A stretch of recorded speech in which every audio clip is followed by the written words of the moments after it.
DVD was created in conjunction with the Notes in Video 1 class. This is supposed to help you learn the rule of thirds and multiple camera shots. The rule of thirds are imaginary lines placed on the image in the viewfinder by the cameraman to help you select the correct camera shot and angle. This shot from Braveheart has multiple characters plus a main character sitting on a horse in the screen.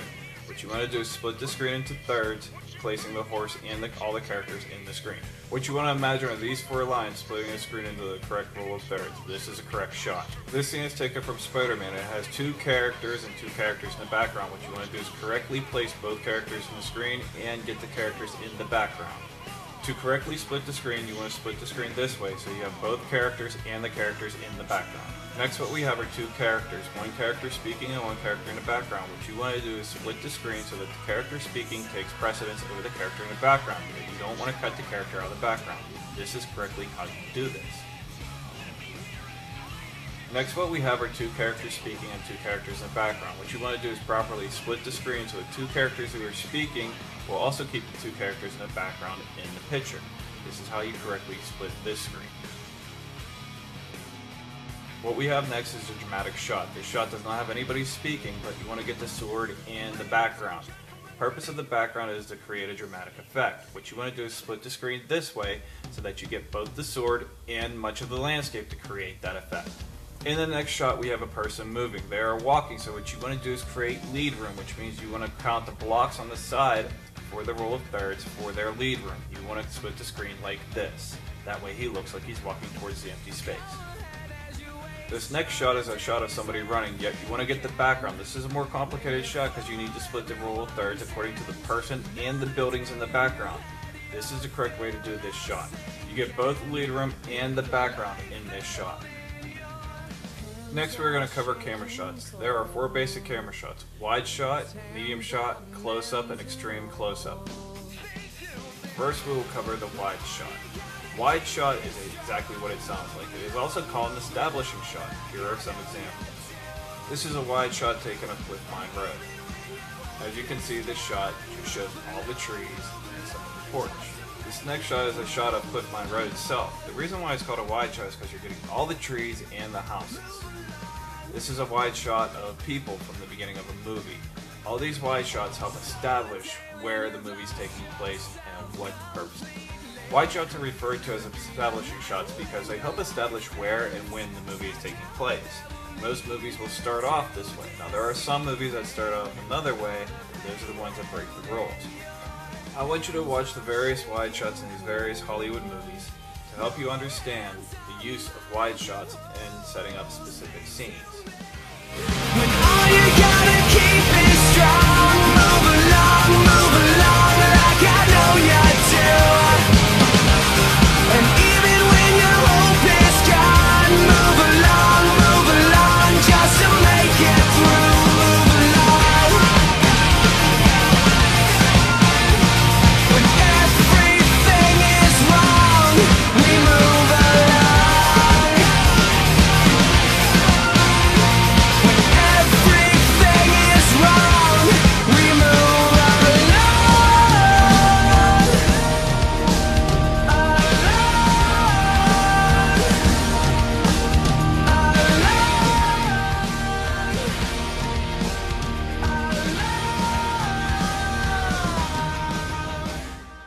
The next shot we're going to look at is a medium shot. A medium shot is the most used shot because it gives you detail of the character and detail of the background both. As you can see in this shot, you can see Stewie in the classroom. The next shot, you can see my car sitting out beside the road. All of these shots give you enough of the background and enough of the main character that you can see some detail. This is my cat. My cat's sitting on a chair. You can see it's a full cat. It's kind of lazy, rolls around. It's a medium shot.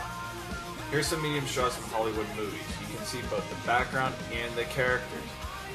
Now I want you to watch some of these Hollywood movies to see how Hollywood uses medium shots to show background and characters in detail. Just to make it through.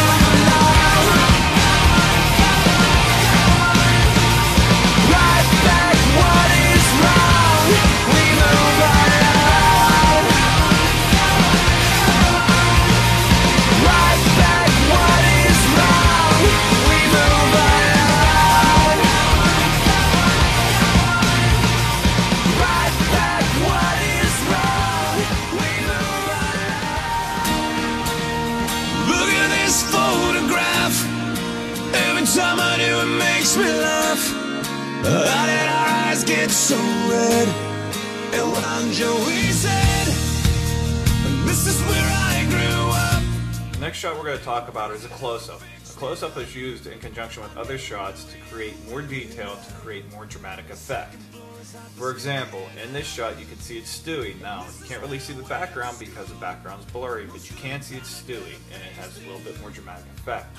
The next shots are shots of detail, like you can see the license plate, and you can see the wheel, and you can see the plant, but you don't know where exactly they are. Close-ups are quick shots. The reason why they are quick shots is because they are used for dramatic effect and dramatic effect only. They also are very hard to stabilize a camera on a close-up. This is a close-up of my cat. You can see it's a cat's head, but you can't see the rest of her body, or where the cat is. The rest of these shots are shots of Hollywood films using close-ups to create dramatic effect. You can see some of the shots are very quick and some of them are a little drawn out, depending on what kind of dramatic effect they are shooting for. What you will see in these clips are most conversations are done in close-up. The reason why is because it takes away from the attention of the background and gives more attention to the character speaking. Watch these Hollywood clips and see why close-ups are used and how they are used to create dramatic effect.